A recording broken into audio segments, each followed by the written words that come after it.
We can't sleep.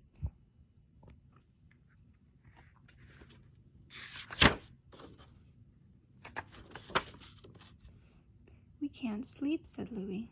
Oh, said Grandpa, what seems to be the trouble? It's too hot and quiet, said Marianne. It's too windy and noisy, said Louie. Too light, too dark, too lonely. We just can't sleep.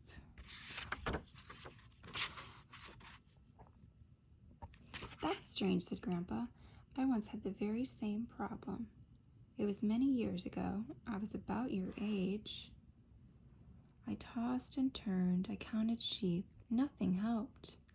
Finally, I got up, got dressed, and went outside. Maybe exercise would help.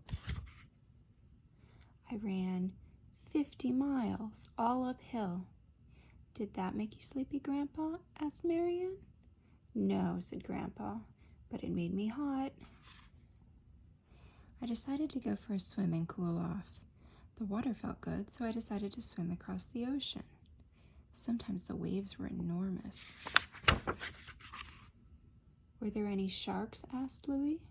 A great many, said Grandpa.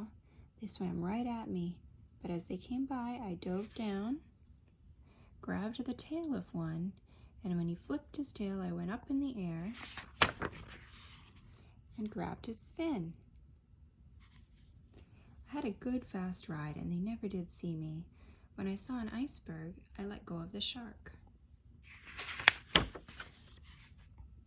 I swam to the iceberg. You must have been pretty tired, said Louie. No, said Grandpa, just wet. Then I heard a growl. A huge polar bear came around the corner. I scrambled up a wall of ice. At the top were a lot of walruses. I tried to lift one of the walruses. It weighed about 6,000 pounds, but I finally lifted it. Threw it at the polar bear, and then I ran away. I still couldn't go to sleep, so I sat up all night watching the northern lights. In the morning, the iceberg began to melt. It got smaller and smaller. Then I saw an island. I swam ashore. I bet you were sleepy, said Marianne. No, but it was a bit chilly, said Grandpa. Just as I started to get dry and warm, I heard a noise. What kind of noise? Asked Marianne. Like some small bird or insect, or like something really big and scary? Asked Louie. More like that, said Grandpa. The noise got louder. Smoke and fire came out of the jungle. The ground was shaking. Are you two getting sleepy? Asked Grandpa.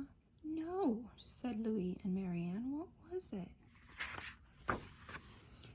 It was a huge dragon breathing fire. He chased me into the ocean.